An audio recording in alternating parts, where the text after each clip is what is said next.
Well, Someone hello was there. making fun of that every time we start a video, you and I are texting or doing something on our phone. Well, I'm just trying to get prepared, you know. We're going to talk about something that is complex. So, Yeah. So I think we should be like good cop, bad cop, because, okay. you know, I focused a lot more on the commercial world. So you probably know it a lot better than me, although I manage a bunch of residential agents. But you're a little more in the field. But I have a different perspective on it, which I always have. Okay. Mainly because I've always been mainly a listing broker. And I honestly feel that we're protecting sellers and we're protecting the buyers and we're leaving the sellers vulnerable. So tell us, Phil, what is clear cooperation? Okay, so the clear cooperation policy. Okay, I'm going to read it to you. Are you ready? Yeah. Clear cooperation policy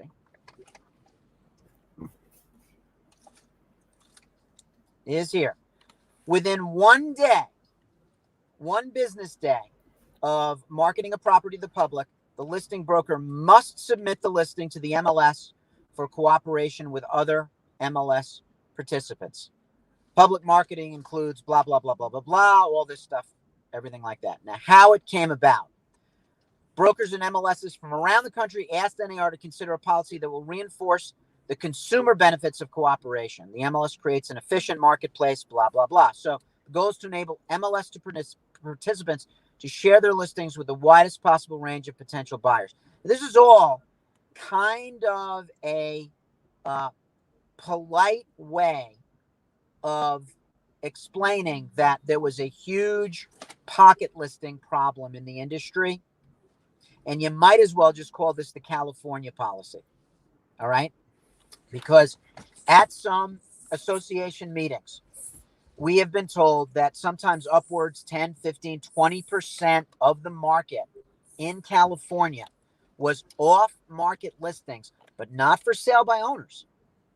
It was agents who were marketing properties that they knew were hot, that they knew would be in high demand, and that they knew would be easy to sell with or without the MLS. And they would just put it out there on maybe Craigslist or within their sphere and get both sides of the transaction. So because California already had a severe inventory shortage to begin with, and they've been having bidding wars and all of the type of issues that we are now seeing in our market for years now, this came about because they were not playing nice in the sandbox, many agents. And it's funny, many really ethical, good, cool brokers who would contact me after this was passed were worried about their business models because even the good guys were doing it to a degree. All right. And that is what the policy is. It simply means that if you get a listing, you can't just have coming soon for weeks on end, not cooperate, and then just sell it yourself. You've got to put it out there so that the industry at large can see it, because that is what is in the best interest of the seller. The more eyeballs, the better leverage the seller enjoys, as we are seeing in this market right now. That's what it means. And like I said, I think it's kind of the California law. Now, you think that it might be overreach? What is your thought? Oh, it's complete overreach. You know, if I was a seller and I was aware of this rule, which I think is now our responsibility to let the seller understand and know that this, I don't think we always do a good job of letting the seller know the rules of the MLS, right? But maybe because there wasn't so many rules, but now there's more and more and more rules. And part of clear cooperation, if I'm not wrong, is also, I think, stemmed from the reporting and accepted offer. Mm-hmm. But our MLS does not have the right to dictate to my seller what they consider an accepted offer. And also that we don't have the rule on the flip side. I know for a fact that a couple of my listings that have some situations, so they're priced maybe a little too high, or they just have things going on. I know for a fact that More than one buyer has used these listings in the last 3 weeks as a placeholder in case they didn't get the other houses that they wanted. They didn't have to disclose they had accepted offers on other properties. Right. Yeah. How is that fair? Well, how is that fair? The gamesmanship, and excuse me, I'm going to get out of my car real quick because I've got a stir crazy son who, doesn't quite understand why we have to be stopped. Okay. The gamesmanship that occurs with buyers is magnified in a seller's market like this, just like the gamesmanship that occurs in any market that's off balance is going to. You're not going to what's the phrase? You can't legislate society. Okay. I think the reportage that you're talking about from buyers having to disclose they've got an accepted offer on another property is not something we have an easy solution for. But the problem with pocket listings was an enormous one. So leave it to our association to instead of just saying you can't, just like you can't steer, you can't blockbust, you can't do these. These are prohibitions. Oh, I get it. Why they wouldn't just say pocket listings should be rare. They should be accompanied by enormous disclosure, like the seller understands that they're not on the MLS. Say it again. Yeah, you just should have to disclose to the seller the pros, the cons. But as a seller, especially in this market, it's complete mayhem. Maybe I don't want all these people running through my house. Maybe I don't want people scheduling appointments and saying they're coming at 2, but they show up at 1:15. Maybe I don't want 12 family members in my house. Maybe I don't want any of that. I have the right. I own a property. How is some board sitting somewhere able to tell me what I can or cannot do? Right. Well, you can have an offer as a seller. I'm not talking about me as a broker or an agent. I'm saying let's pretend I'm a seller, and I decide, you know what? I don't want to be out on the MLS. I don't want pictures of my bathroom on the internet. I don't want any of that. I trust that you have a good book of business, and I want you to try to sell my property. That's number one. Mm-hmm. And as long as a broker discloses all the pros and cons, and that we had one uniform piece of paper. So yes, it's overreach. There was a million other ways to. Okay, you can have what they call an office exclusive. Mm-hmm. And it has to be accompanied by clear disclosure signed by the seller that they understand what they are possibly sacrificing by not going on the MLS. And what exacerbates. But the overreach is still there, because then my broker is not allowed to put it out on Facebook. She's not allowed to put an ad in. She's not allowed to advertise. There's a huge difference between putting it on an MLS and having 10,000 agents and how many hundreds of thousands of people have access to it, to having one person be able to market. Okay. We're not allowed to market it at all if it's not on the MLS. What changes would you make? Just what I said. I would just simplify the process. Like no pocket listing allowed, right? It's even more of a pocket listing if I'm not allowed to advertise it. Obviously, if I'm advertising and I have an agreement that if another broker wants to see it, yes, they can see it. But that's a huge difference between now having this demand. I mean, one of my listings had like 40 showings. Right. 1 week. Right. And you sold it, right? Yeah. Okay. Yeah. So you sold the listing. Mm-hmm. It was intrusive and uncomfortable for the seller, as being on the market almost always is. And the seller avoided 6, 8, 12, 15, 30 weeks on the market waiting for someone to come along and make an offer. You got it banged out. So there was kind of a week of pain, and then the seller got it sold. The seller got what they wanted. Have been able to sell it in a week without the pain. That's all. If I wanted to. I don't think the option should be there.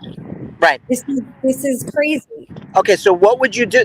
Fine, I'm with you there. But what would you do to prevent the abuse that we saw going on with all the pocket listings and agents basically deceiving sellers into Disclosures. thinking that, well, that's what we have now. We have disclosures. We have disclosures for office exclusives.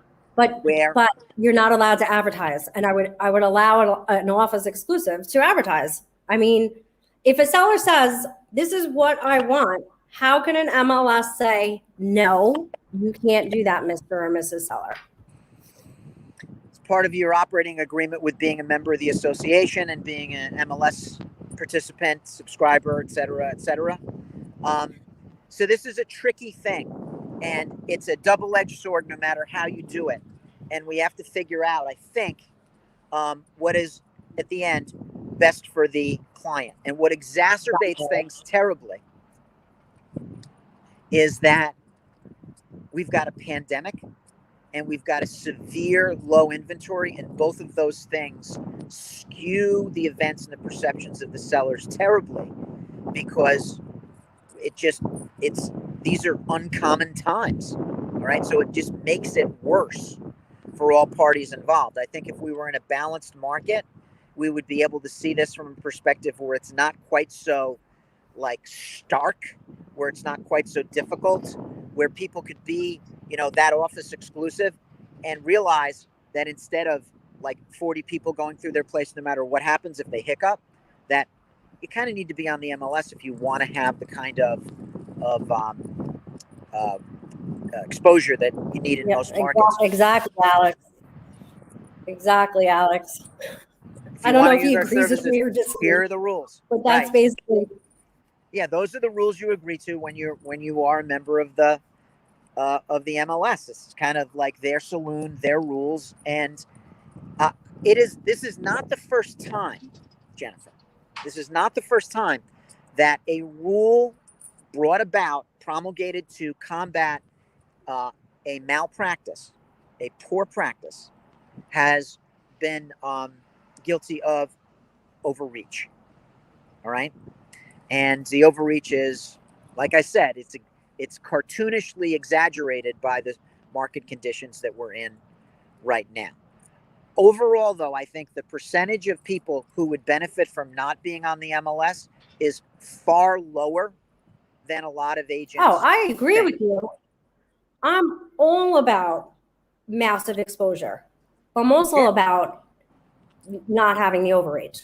And I kind of understand now why I've been a broker for 24 years. I've been a commercial broker for about 15 of those 24. And I spent 15 years kind of wondering what the heck is wrong with commercial brokers that they don't want to put their stuff out there. And you know why? Because they don't want a whole bunch of people who have no idea what they're doing or talking about, trambling through their properties or wasting their time with questions, or bringing buyers who aren't qualified, buyers who don't know how to buy a commercial property, who don't know how to buy a multifamily. And that's sort of the same experience I've seen with some sellers right now, But I guess, at least having the new habit of requesting pre-approvals up front before you are allowed into a property, I think does make sense. We have to acknowledge. That makes sense. Here's something we should acknowledge. COVID, for all that it has caused inconvenience-wise and, for all of the chaos that is created, two things have come out of COVID that I think should stick in perpetuity. Number one, a limitation on the number of people that will walk through a property. For people to bring extended family, children, nannies, babysitter through someone else's house the first time they see it, it's absolutely inappropriate and inconsiderate. Putting a real estate agent in charge of watching your kid run around this house because you're like, oh, look, and then you think that gives you like license to not mind your own children or your in-laws or whoever you bring. That's one thing. And the second thing is that it has forced people to come up with pre-approvals ahead of time so that we can make sure that the people looking at the listings actually qualify to purchase it should they be interested. And those are two good things that have come out of this. The clear cooperation thing, I think, will get edited, tweaked, altered, fixed, tightened up, have the rough edges shaved, things like that as we go forward, because all of these things, all of these rules are kind of living documents that will, I think, kind of evolve as the market needs change and as the input comes from membership. But boy, do I like having pre-approvals sent to me ahead of showings. And boy, do I like it when just the principals show up. So, little message for millennials: you're 40 years old. You're 38 years old now, whatever you are. You can buy a house without mommy and daddy. You can do it, just like I did, just like Jennifer did, right? So you don't need to bring the entire battalion into the house, and you can hire a babysitter. It's allowed. So now that I've pissed off just about everybody under the age of 40, we can get back to whatever point you wanted to make. You just froze, Jen. Did I lose you? And I'm not getting everything you're saying. I'm hoping everybody else can hear you because, I'm still at the beach. I come home today, but you're kind of coming in and out. But I think I get what you're saying. And definitely there's a lot of good that comes with it. And I don't think it's COVID. It came prior to COVID. Well, pre-approvals came because of COVID, and limiting the number of people in the showings came because of COVID. What is your take on requiring offers for showings? I don't think we're seeing that in our market, are we? I'm not sure. Alex, could you clarify? Because you can't make an offer. You got to see the property before you make an offer, in my opinion.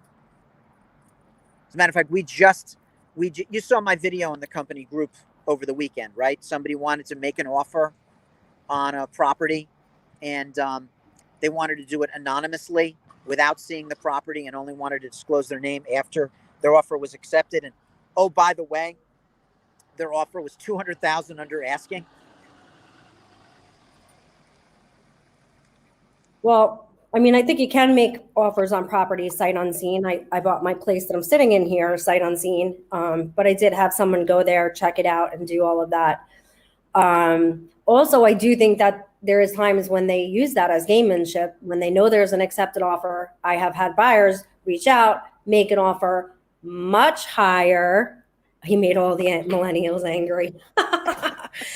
Then he did a good job. No, just kidding. Requiring pre-approval. What was I saying?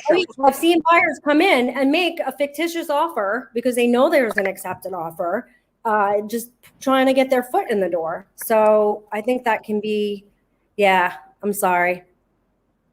I am at the beach and I should have fun. And we've been on here 18 minutes. I think everybody kind of gets our point on clear cooperation and consistency, that we show up to do our video no matter what. Yeah, so you can make an offer contingent on inspection later on, I suppose. That's a good point. And you can do virtual showings and all of that. Sight unseen's risky, but, if it's contingent on actually eventually seeing the place before all your other contingencies are met, I think that's legit. And you're right, Jen. We're 20 minutes in, and I think it's time to wrap it up.